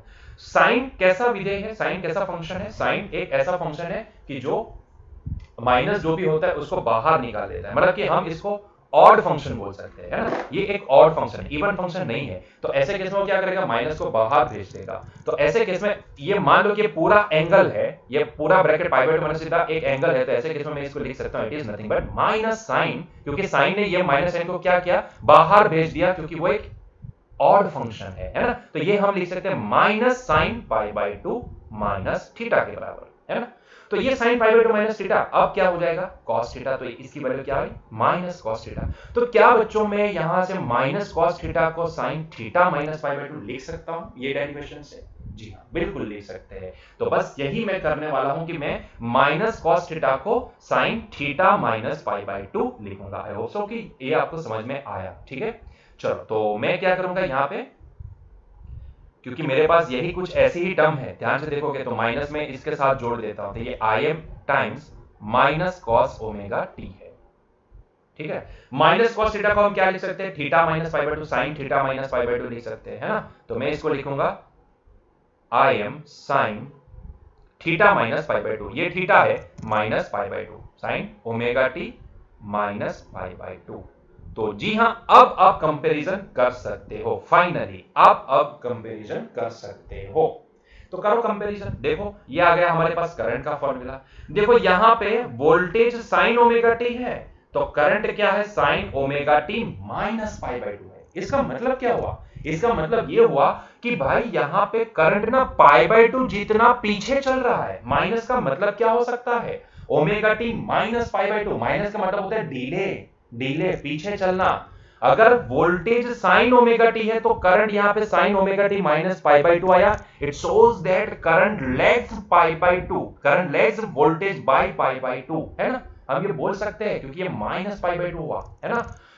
यहां तक करंट है, सॉरी वोल्टेज है, इसमें से माइनस पाई बाय 2 करो तो आपको करंट की वैल्यू मिलेगी। या सुनो, तो ये शो कर रहा है क्या? ये हमें समझा रहा है कि भाई current I lags V by pi by 2, मतलब कि करंट वोल्टेज से पाई बाय 2 जितना पीछे चल रहा है ना। यही तो समझाना चाहता है वो हमें। अगर मैं उसको उल्टा बोलना चाहूं तो voltage leads I by pi by 2, है ना। वो भी तो बोल सकते हैं भाई, इसका मतलब ये हो कि वोल्टेज करंट से पाई बाय 2 जितना आगे चल रहा है। तो भाई समझ में आया कि भाई जब भी इंडक्टर को कनेक्ट करते हैं प्योर एसी सप्लाई के सामने और प्योर इंडक्टिव नेटवर्क देखते हैं, तो ऐसे केस में करंट वोल्टेज से पाई बाय 2 जितना पीछे चलेगा, है ना।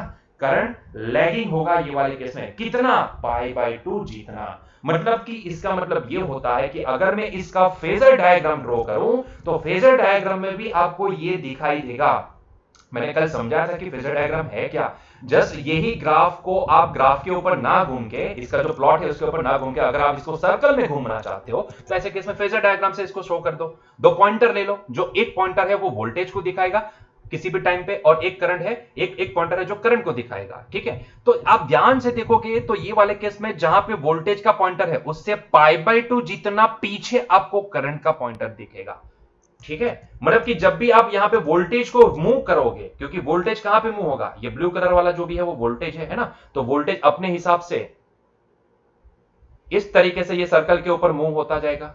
तो मान लो कि अभी वोल्टेज यहां पे है, अभी वोल्टेज का पॉइंटर यहां पे है, तो ऐसे केस में करंट का पॉइंटर कहां पे होगा? तो करंट का पॉइंटर बच्चों यहां पे होगा।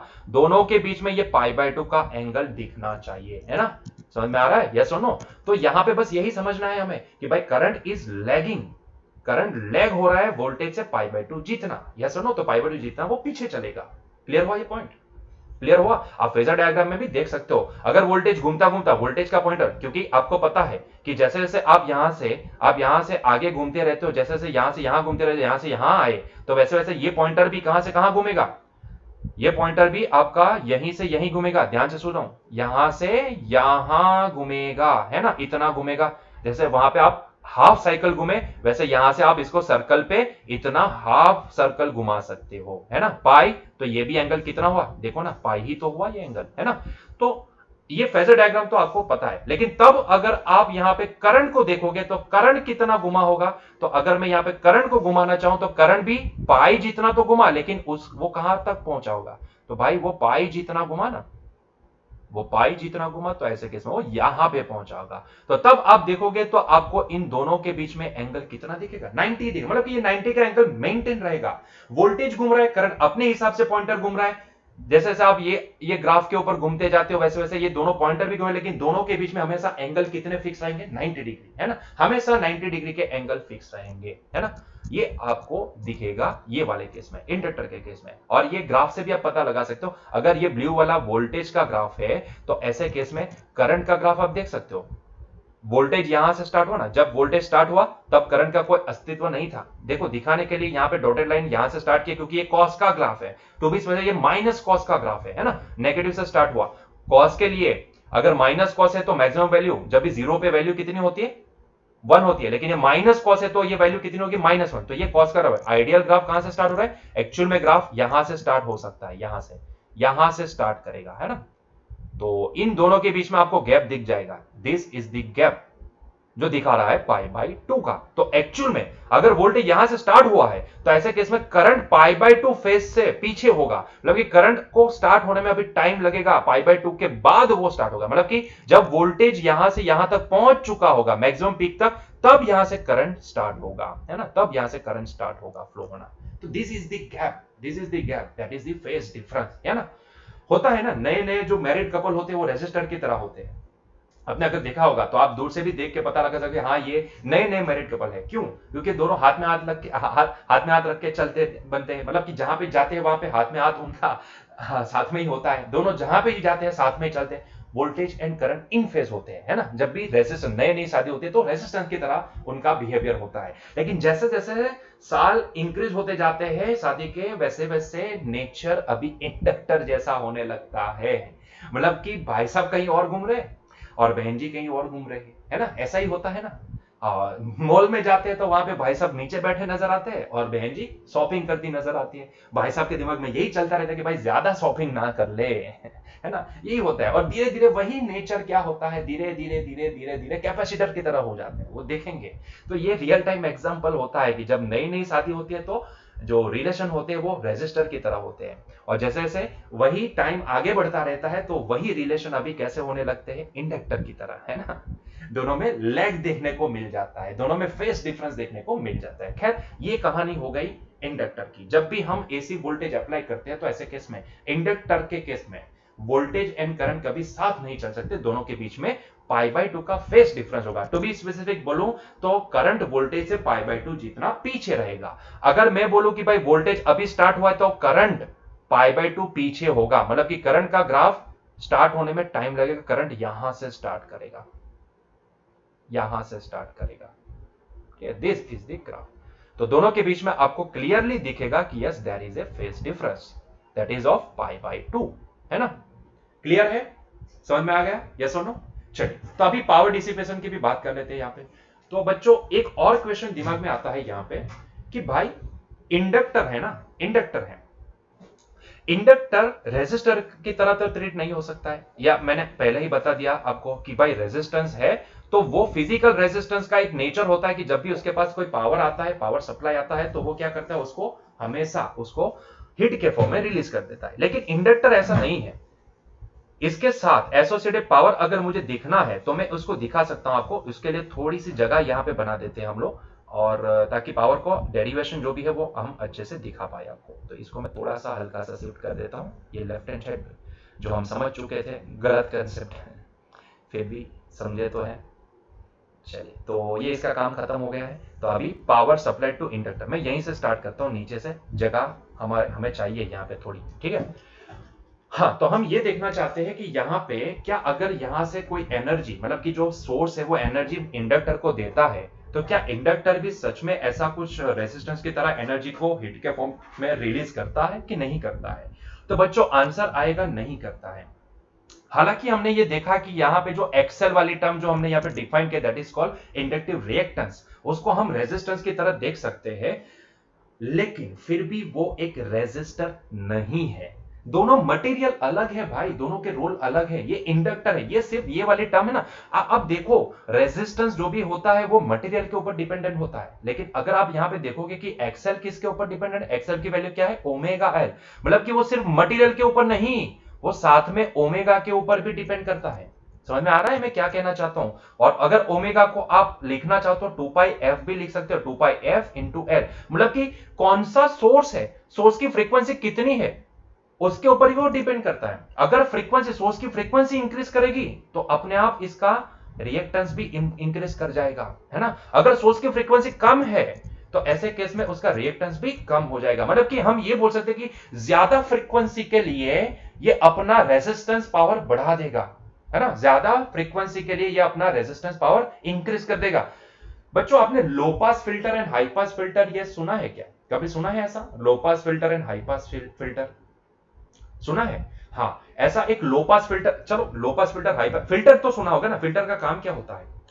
किसी आने वाली चीज को फिल्टर आउट करना, है ना, यही उसका रोल होता है। क्या आपने सोचा है कि ये जो ऐसे सर्किट में भी फिल्टर आते हैं, low pass filter, high pass filter, to be specific बोलो तो लोअर फ्रीक्वेंसी को पास करने वाले फिल्टर एंड हाई फ्रीक्वेंसी को ब्लॉक करने वाले फिल्टर को लो पास फिल्टर बोला जाता है, एंड हाई फ्रीक्वेंसी को पास करने वाले, लो फ्रीक्वेंसी को ब्लॉक करने वाले फिल्टर को हाई पास फिल्टर बोला जाता है ना। जिसको पास करता है, जिस फ्रीक्वेंसी को पास करते हैं वो उसका नाम होता है ना। जैसे कि लो फ्रीक्वेंसी को पास करता है, हाई को ब्लॉक करता है, तो ऐसे केस में उसको लो पास फिल्टर बोला जाता है। और अगर वो हाई को पास करता है एंड लो को ब्लॉक करता है तो इसको हाई पास फिल्टर बोला जाता है। बच्चों यहाँ पे ये जो इंडक्टर है ना, वो लो पास फिल्टर की तरह ट्रीट हो सकता है, क्योंकि आप देखो, ध्यान से देखो, जैसे फ्रीक्वेंसी इंक्रीज करेगी ना, इसका रेजिस्टेंस पावर, उसको अपोज करने का रेजिस्टेंस पावर इंक्रीज हो जाएगा। ज्यादा फ्रीक्वेंसी, ज्यादा रेजिस्टेंस पावर। तो ये किस तरीके से ट्रीट हो सकता है? इसको हम लो पास फिल्टर की तरह ट्रीट करवा सकते हैं। जी हाँ बच्चों, ये पॉइंट बहुत ही इंपॉर्टेंट है।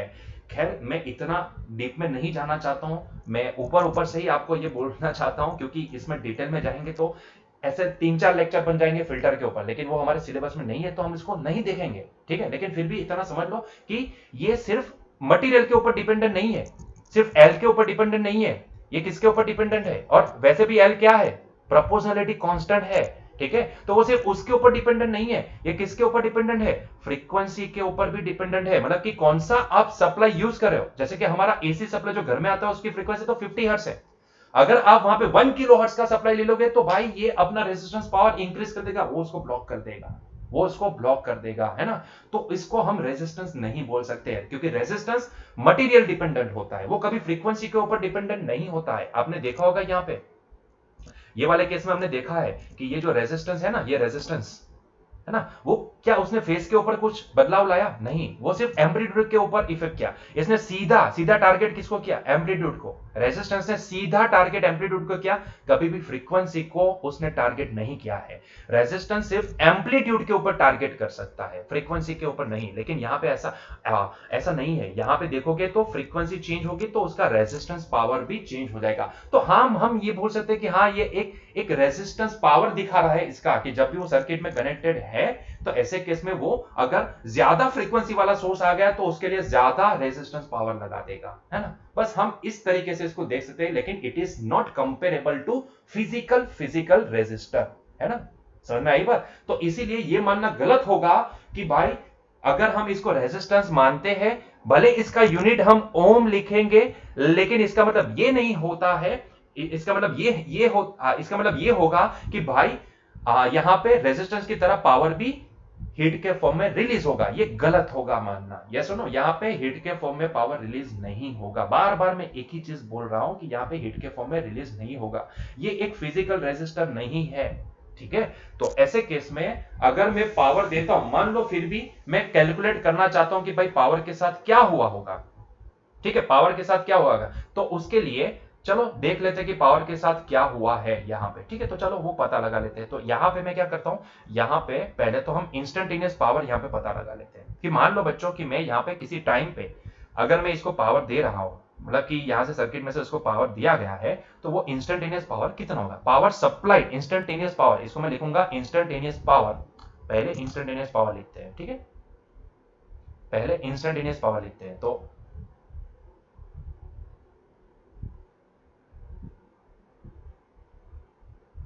इंस्टेंटेनियस पावर, ये ऑटोसेव का बहुत प्रॉब्लम है यहाँ पे यार, ये सॉफ्टवेयर में। इंस्टेंटेनियस पावर सप्लाइड टू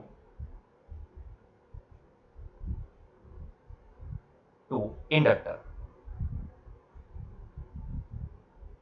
ठीक है, वो कितना हो सकता है, तो कोई भी टाइम पे इंस्टेंटेनियस पावर मतलब कि किसी भी टाइम पे इसका पावर कितना है, तो सप्लाइड टू इंडक्टर कितना होगा, पीएल के बराबर होगा। लेट्स से पीएल कितना लिख सकते हैं हम लोग भाई, वी के बराबर लिख सकते हैं। Now what is the value of V क्या है यहाँ पे, तो वी है भाई वीएम साइन ओमेगा टी, है ना, तो ये क्या है वीएम साइन ओमेगा टी।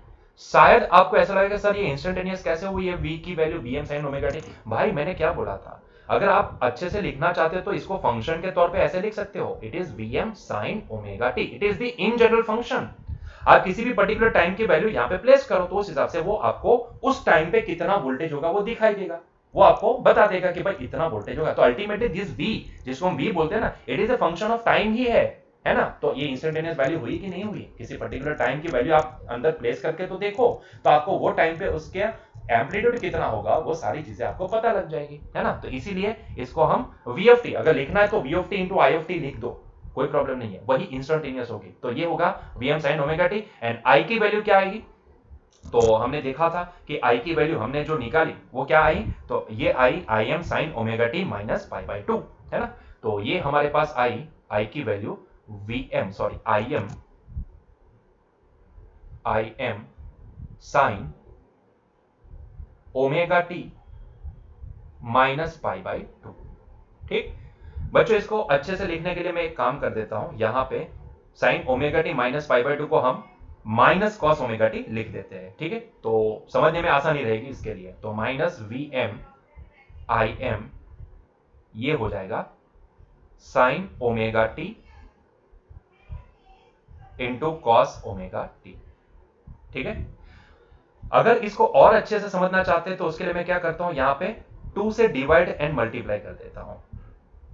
तो मैंने क्या किया, इसको 2 से मल्टीप्लाई एंड डिवाइड कर दिया, तो ये हो जाएगा sine omega T into cos omega T, ठीक है। चलो तो बच्चों ये जो है ना, इसको हम साइन टू थीटा के फॉर्मेट से देख सकते हैं मैथमेटिक्स में। यहां पे यही एक प्रॉब्लम है यहाँ पे कि ये अल्टरनेटिंग करने में सारा मैथमेटिक्स ट्रिग्नोमेट्रिक्स सारी चीजें उसी के ऊपर चलती है, सारे फॉर्मेट। तो आपको ये बायोलॉजी वाले बच्चे थोड़ा आपको यहाँ पे प्रॉब्लम दिखेगा, है ना। तो इसके लिए आपको थोड़े बहुत ऐसे फॉर्मेट याद रखने हैं, मैं इसके अलावा और कुछ नहीं बोल सकता यहाँ पे। तो भाई यहाँ पे हमारे पास एक फॉर्मेट है 2 sine theta into cos theta.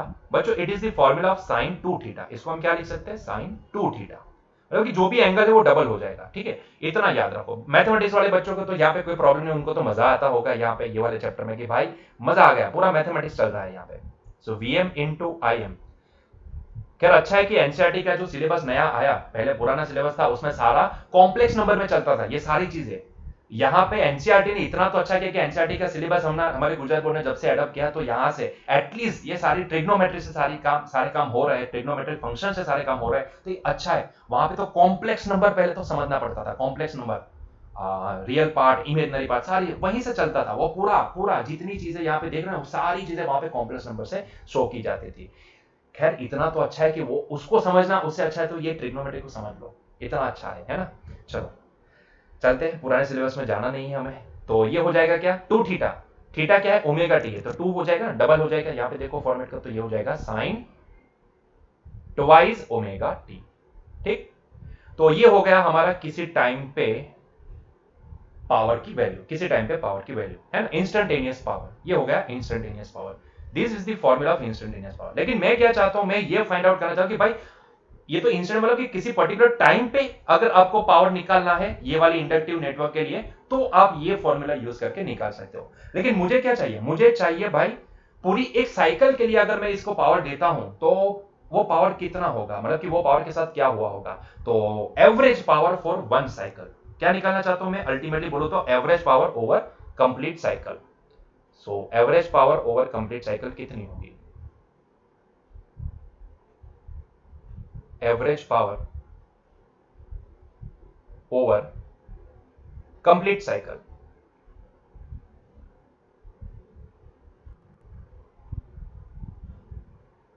ठीक है, तो एवरेज कैसे निकालते हैं आपको पता है, मतलब कि मैं निकालना चाहता हूं PL average for one cycle, for one cycle, एक कंप्लीट साइकिल के लिए मैं यहां पे एवरेज निकालना चाहता हूं। ठीक है, तो ये हो जाएगा भाई, आप समझ सकते हो यहां से एवरेज ऑफ दिस, इसकी एवरेज है ना, इसकी एवरेज निकलेगी, मतलब कि average of minus V M into I M divide by 2 sine omega T, sorry 2 omega T, 2 omega T.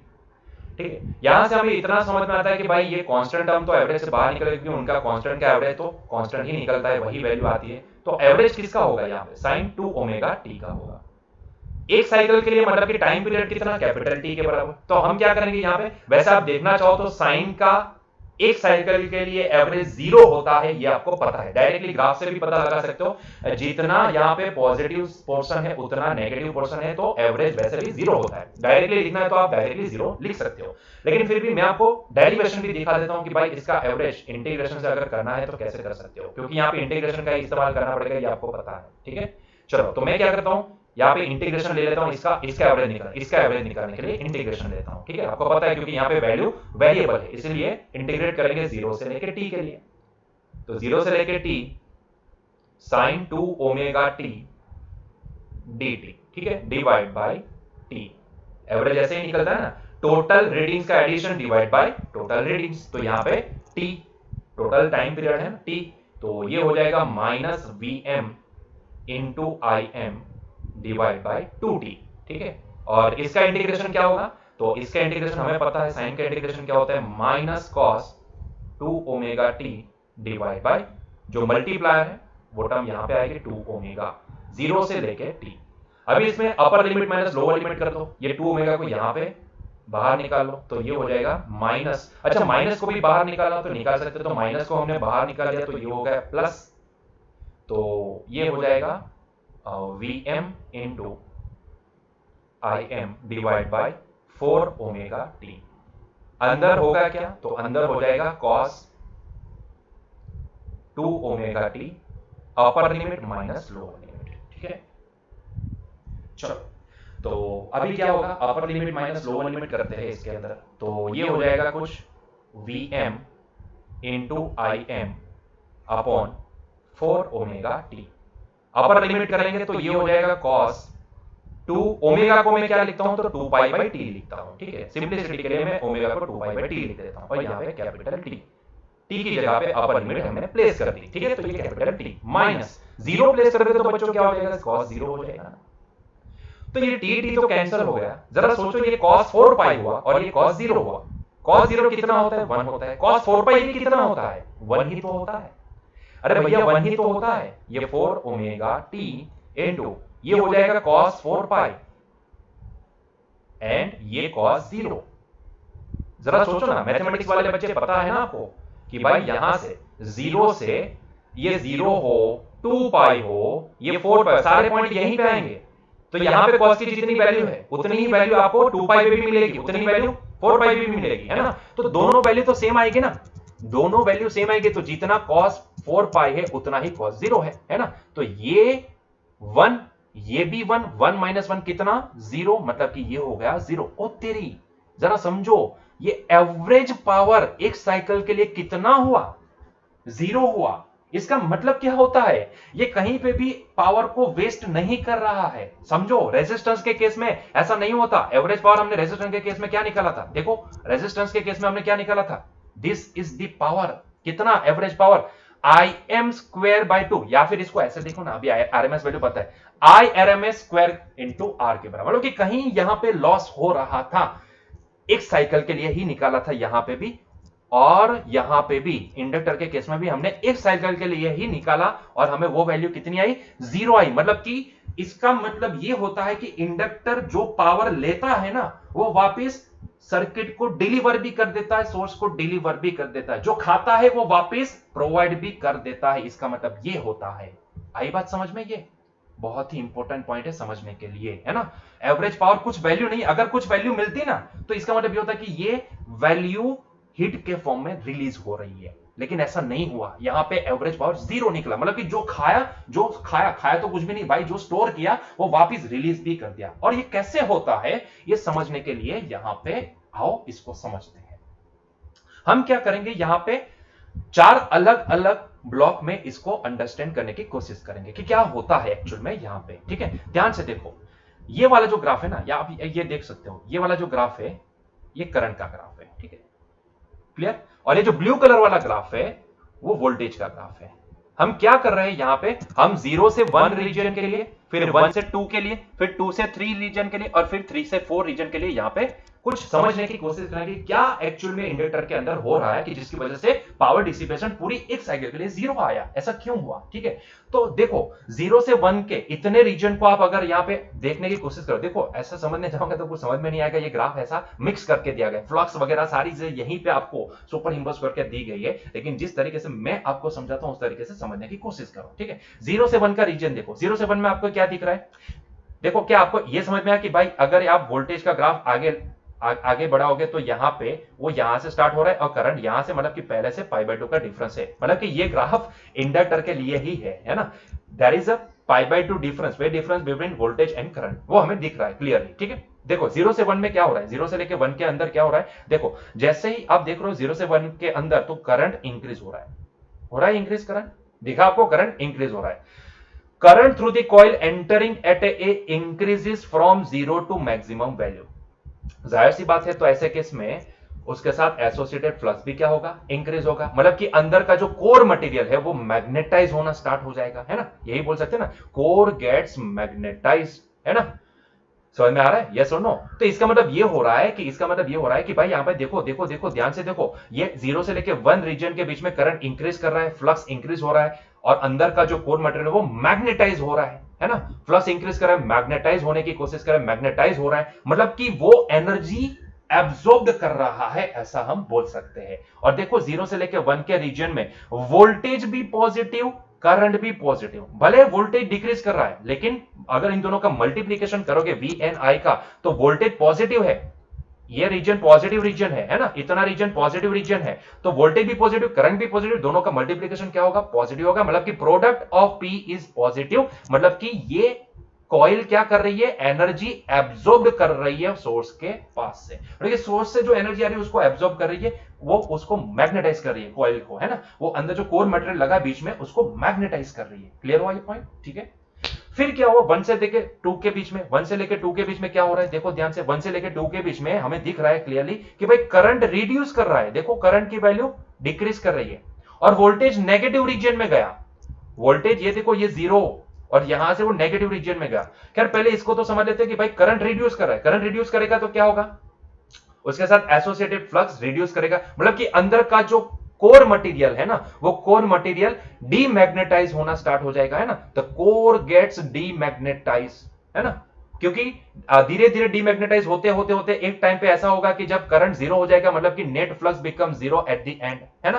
तो यहां पे कोर मटेरियल डीमैग्नेटाइज हो रहा है, डीमैग्नेटाइज हो रहा है, इसका मतलब क्या होता है, ध्यान से देखो, यहां पे करंट तो पॉजिटिव है लेकिन वोल्टेज नेगेटिव, तो इन दोनों का मल्टीप्लीकेशन नेगेटिव निकलेगा, मतलब कि product of voltage and current is negative, मतलब कि ये energy being return to source, मतलब कि ये क्या कर रहा है, अभी एनर्जी डिलीवर कर रहा है सोर्स को, मतलब कि जो एनर्जी उसने एब्जॉर्ब की थी वो सारी एनर्जी अभी वो सोर्स को वापस दे रहा है ना, मतलब कि कहीं पे भी हीट लॉस नहीं है। समझ में आ रहा है, जो एनर्जी एब्जॉर्ब की थी 0 से लेके 1 वाले रीजन के बीच में, वही एनर्जी वो 1 से लेके 2 वाले रीजन में वापिस रिटर्न भी कर रहा है ना, जो खाई वो रिटर्न भी कर ली, है ना।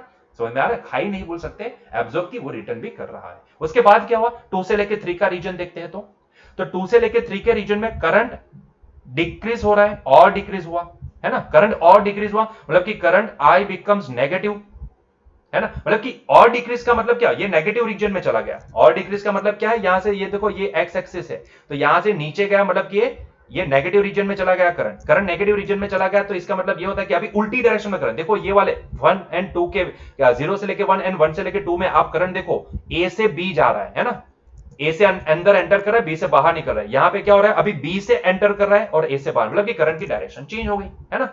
तो कहानी वही है, लेकिन करंट की डायरेक्शन अपोजिट हो गई। तो अभी क्या होगा, ये अपोजिट हो गई, मतलब कि अभी ये नेगेटिव रीजन में इंक्रीज कर रहा है करंट। समझो, करंट नेगेटिव रीजन में इंक्रीज कर रहा है, करंट नेगेटिव रीजन में इंक्रीज कर रहा है, तो वापिस कॉइल क्या होगी, अपोजिट है। यहां पे फील्ड की डायरेक्शन देखो ना, ये वाली है, तो यहां पे फील्ड की डायरेक्शन क्या है, अपोजिट है, मतलब कि वो अपोजिट डायरेक्शन में मैग्नेटाइज कर रहा है वो कोर मटेरियल को, है ना। तो यहां पे हम ये बोलेंगे कि यस, यहां पे कोर मटेरियल वापस मैग्नेटाइज होगा, लेकिन अपोजिट डायरेक्शन वाले फील्ड से, ठीक है। तो लेकिन यहां पे देखोगे तो ये पाओगे कि यार करंट की डायरेक्शन, करंट का वैल्यू नेगेटिव और वोल्टेज भी नेगेटिव रीजन में, तो दोनों का प्रोडक्ट क्या निकला, current and voltage are both are negative, so their product P is positive, मतलब कि एनर्जी वापस वो एब्सॉर्ब करेगा। सीधी सी बात है कि अगर उसको कोर मटेरियल को मैग्नेटाइज करना है तो उसके लिए एनर्जी चाहिए, तो वो क्या करेगा, एब्सॉर्ब करेगा। मतलब कि ये वाले केस में वापस 2 से 3 वाले रीजन में अपोजिट डायरेक्शन में करंट का फ्लो है, अपोजिट डायरेक्शन में कोर मटेरियल को अपोजिट डायरेक्शन से वो मैग्नेटाइज करने की कोशिश कर रहा है, तो यहां पे भी वो क्या करेगा, एनर्जी को एब्सॉर्ब करेगा। फिर क्या हुआ 3 से लेके 4 के बीच में, तो 3 से लेके 4 के बीच में देखोगे तो आप ये पाओगे कि भाई अभी करंट की वैल्यू क्या हो रही है, वापस डिक्रीज होते हैं, नेगेटिव रीजन में इंक्रीज, मतलब कि वो जीरो हो रही है, धीरे धीरे धीरे धीरे नेगेटिव रीजन में से वो जीरो हो रही है। नेगेटिव रीजन में इंक्रीज का मतलब होता है करंट नेगेटिव रीजन में डिक्रीज हो रही है ना, मतलब कि करंट डिक्रीज हो रही है। हमारे लिए करंट की वैल्यू इंक्रीज है, लेकिन नेगेटिव रीजन में तो वो धीरे धीरे धीरे धीरे धीरे धीरे वो जीरो की ओर आगे बढ़ रही है। तो ऐसे केस में क्या होगा, तो ऐसे केस में वापस वही कहानी क्या होगा, तो अभी वो वापस डीमैग्नेटाइज करने की कोशिश, मतलब कि कोर इज नाउ डीमैग्नेटाइज, क्योंकि अंदर से फ्लो, करंट का फ्लो, अपोजिट डायरेक्शन वाले करंट का फ्लो घटेगा, घटेगा तो वो फ्लक्स कम फ्लक्स रिड्यूस करेगा, फ्लक्स रिड्यूस करेगा, तो अंदर का जो कोर मटेरियल है वो कोर मटेरियल को क्या करने की कोशिश कर रहा है, डीमैग्नेटाइज करने की कोशिश कर रहा है। लेकिन जरा देखोगे तो यहां पे आप समझ जाओगे कि भाई यहां पे करंट नेगेटिव है, बट वोल्टेज ये 3 से 4 के बीच में पॉजिटिव है, तो दोनों का मल्टीप्लीकेशन क्या होगा, दोनों का पावर इज देयरफॉर नेगेटिव, है ना। दोनों का मल्टीप्लीकेशन क्या होगा, तो voltage is positive but current is negative. इसका मतलब ये होता है कि पावर नेगेटिव आया, मतलब कि वो अभी वापस ये रीजन में क्या करेगा, एनर्जी सोर्स को रिटर्न करेगा, मतलब कि रिटर्न टू दी सोर्स, है ना। तो हो ये रहा है कि 0 से लेके 1 के बीच में वो एनर्जी अब्सॉर्ब करता है, फिर 1 से लेके 2 के बीच में वो एनर्जी वापस रिलीज कर देता है, सोर्स को वापस दे देता है, वापस 2 से 3 में वो क्या करता है, एनर्जी अब्सॉर्ब करता है, एंड वापस 3 से 4 के बीच में क्या कर देता है, एनर्जी वापस वही एनर्जी रिलीज कर देता है, सोर्स को दे देता है, रिटर्न कर देता है ना। तो एनर्जी ले रहा है, दे रहा है, ले रहा है, दे रहा है, बस बात खत्म, कहीं पे जा नहीं रही है, ले रहा है, दे रहा है, बात खत्म। इसीलिए यहां पे एक साइकिल के लिए एवरेज पावर 0 दिख रहा है, मतलब कि there is no any loss, heat loss नहीं है यहां पे, रेजिस्टर की तरह हीट लॉस नहीं है। समझ में आई बात, हीट लॉस नहीं है। क्लियर हुआ ये पॉइंट, ठीक है। तो आई होप सो कि आपको ये पॉइंट समझ में आया है, ठीक है। तो चलो इसके रिलेटेड जो क्वेश्चन है वो भी देख लेते फटाक से, छोटे से हल्के से फुल्के से क्वेश्चन है, इतने भी ज्यादा डिफिकल्ट क्वेश्चन नहीं है यहाँ पे। जल्दी से देखो एग्जांपल 7.2 इंडक्टर के रिलेटेड ही है। A pure inductor of 25 milli henry, बहुत ही बढ़िया। यहाँ पे आपको एल दिया गया है, that is 25 milli henry, milli henry, ठीक है। Is connected to a source of 220 volt, मतलब कि यहाँ पे आपको V दिया गया है। स्पेसिफिकली मैं अगर बोलना चाहूं तो ये V RMS वैल्यू, अभी मुझे बोलने की जरूरत नहीं, आप ये नोटेशन से यूज टू हो चुके हो, है ना। तो 220 volt, find the inductive reactance, मतलब कि पहले क्या निकालने को बोला, इंडक्टिव रिएक्टेंस मतलब कि एक्सेल, एक्सेल निकालने को बोला है बच्चों। एक्सेल क्या होता है, ओमेगा एल, ओमेगा क्या होता है, तो भाई 2 पाई एफ एल होता है, तो ये हो जाएगा 2 pi F into L. Now what is the value of pi, that is 3.14। क्या यहां पे आपको जिस सप्लाई का यूज किया गया उसकी फ्रीक्वेंसी दी गई है, जी हाँ 50 हर्ट्ज, 50 हर्ट्ज सप्लाई यहां पे यूज किया गया है, तो इट इज द 50। अच्छा, उसके बाद इंडक्टर, इंडक्टेंस कितना दिया गया है इसका, तो 25 मिली हेनरी, मतलब कि मैं इसको 25 इंटू 10 टू द पावर -3 लिख सकता हूं। तो बच्चों आपके पास कैल्सी है तो कैल्सी का इस्तेमाल कर लो। तो भाई हम यहां पे कैल्सी का इस्तेमाल करेंगे और हम यहां पे मल्टीप्लाई करेंगे, 2 मल्टीप्लाई बाय 3.14 मल्टीप्लाई बाय, यहां पे करना पड़ेगा 50 मल्टीप्लाई बाय यहां पे 25, तो कुल मिला के देखें तो हमारे पास आंसर आएगा 7850 इंटू 10 टू द पावर -3, है ना। अगर मैं इसको अच्छे से लिखना चाहता हूं, 1 पॉइंट से लिखना चाहता हूं, तो ये मैं लिख पाऊंगा इट इज नथिंग बट 7.85 ओम। लिखने के लिए तो इसका यूनिट ओम ही लिखना पड़ेगा ना, क्योंकि ये रिएक्टेंस है।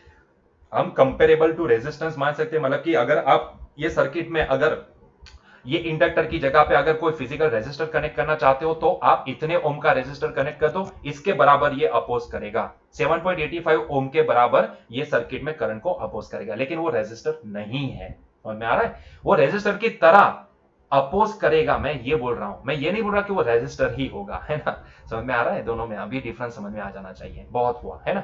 Find the inductive reactance and RMS current in the circuit, मतलब कि यहां पे रमेश करंट फाइंड आउट करने को बोला है। आरएमएस करंट, आरएमएस करंट क्या होगा? तो भाई हमें पता है V RMS is equals to I RMS into XL, resistance. यहां पे एक्सएल मानना पड़ेगा ना हमें। तो ये आई आरएमएस कितना होगा? I RMS is equals to V RMS divide by XL. अच्छा, वी आरएमएस का वैल्यू कितना है यहाँ पे? तो वी आरएमएस हमें 220 वोल्ट दिया गया है। एक्सएल कितना दिया गया है? तो भैया एक्सएल यहाँ पे 7.85 ओम। ठीक है, तो ये 7.85, मतलब कि 220 को हम 7.85 से डिवाइड कर देंगे। तो करो डिवाइड, 220 को डिवाइड करेंगे 7.85 से, तो वी आर गेटिंग 28.02।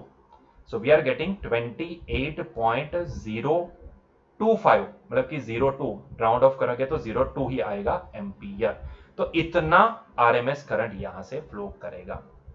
क्लियर है पॉइंट? ठीक है, so this is the answer, 28.02 ampere. ऐसा ही एक क्वेश्चन आपकी एक्सरसाइज का 7.3 भी देख लेते हैं जल्दी से, फटाक से, इतना टाइम नहीं जाएगा इसमें। तो ए 44 मिली हेनरी, मतलब कि यहां पे इंडक्टेंस दिया गया है L is equals to 44 milli henry. बहुत ही बढ़िया। कनेक्टेड टू 220 वोल्ट, मतलब कि यहां पे वी आरएमएस हमें दिया गया है, that is the 220 volt. 50 hertz supply, determine the RMS value of the current in the circuit, मतलब यहां पे सीधा क्लियर कट आपको बोल दिया गया है कि भाई RMS value of the current in the circuit निकाल लो। लेकिन उससे पहले हमें पता है कि भाई हमें पहले एक्सएल निकालना पड़ेगा, है ना। तो एक्सएल पहले पता कर लेते हैं, या फिर डायरेक्टली एक्सएल की वैल्यू वहां पे ओमेगा एल लिख देते हैं फॉर्मूला के अंदर, ठीक है, वो सही रहेगा। तो ये हो जाएगा V RMS is equals to I RMS times XL, है ना, यही होता है। तो हमें यहाँ पे RMS value of the current यहाँ पे निकालने को बोला है, तो आई आरएमएस को हम सब्जेक्ट बना देंगे, तो ये हो जाएगा I RMS that is equals to V RMS divide by XL. ठीक, चलिए तो यहाँ पे वैल्यू प्लेस कर देते हैं। वी आरएमएस की वैल्यू कितनी आएगी? तो वी आरएमएस की वैल्यू तो, अच्छा पहले इसकी एक्सएल की वैल्यू भी तो यहाँ पे लिख देते हैं, तो ये हो जाएगा ओमेगा एल। फर्दर मैं इसको लिख सकता हूं, it is nothing but equal to V RMS upon omega की जगह पे मैं यहाँ पे 2 into pi into F, 2 pi F into L, ऐसे लिख सकते हैं हम लोग। जी हाँ, लिख सकते हैं। ठीक है, चलो तो सारी वैल्यू यहाँ पे प्लेस कर दो। अभी सारी वैल्यू यहाँ पे आपके पास है। तो वी आरएमएस कितना है? तो भैया 220 वोल्ट है। बहुत ही बढ़िया, आगे बढ़ो। 2 इंटू ये 3.14 पाई की वैल्यू, ठीक है। फ्रीक्वेंसी कितनी दी गई है यहाँ पे? 50 हर्ट्ज। एंड हेनरी कितना दिया गया है? तो 44 मिली हेनरी, मतलब कि हम इसको लिखेंगे 44 into 10 to the power -3। 10 to the power -3 को ऊपर ले जाएंगे तो हमें काम लगेगा वो, ठीक है, पावर काम लगेगा। तो हम एक काम करते हैं, पहले इसका डिवीजन कर लेते हैं। 10 टू द पावर -3 को ऊपर ले जाएंगे तो प्लस हो जाएगा। तो ये 220 बच्चों डिवाइड बाई हमें करना पड़ेगा 2 पहले, तो फिर इसको डिवाइड करना पड़ेगा 3.14 से, बहुत ही बढ़िया। फिर इसको और डिवाइड करना पड़ेगा हमें 50 से, बहुत ही बढ़िया। फिर इसको और डिवाइड करना पड़ेगा हमें 44 से। तो कहीं ना कहीं मेरे पास जो आंसर आ रहा है ये शायद मैच कर रहा है आपके साथ भी। तो 0.0159 और एक डिजिट और भी लिखते हैं तो 2 इंटू 10 टू द पावर 3, मतलब कि यहां से 3 पॉइंट को आप प्लेस कर दोगे, आप शिफ्ट कर दोगे, 10 टू द पावर 3 है इसलिए, तो ये हो जाएगा 15.92। तो ये हो जाएगा 15.92 एम्पियर। इतना करंट यहां से फ्लो करेगा। आरएमएस वैल्यू क्या होगी करंट की? इतनी होगी। ठीक है, क्लियर है बच्चों? तो उम्मीद करता हूं बच्चों कि आपको आज का लेक्चर पसंद आया होगा। अगर पसंद आता है तो लाइक कर दो, अगर समझ में नहीं आता है तो आप मुझे कमेंट सेक्शन में बता सकते हो। और यहां पे हमारा आज का लेक्चर एंड करते हैं बच्चों। मिलते हैं नेक्स्ट लेक्चर में। Till that enjoy your day, bye.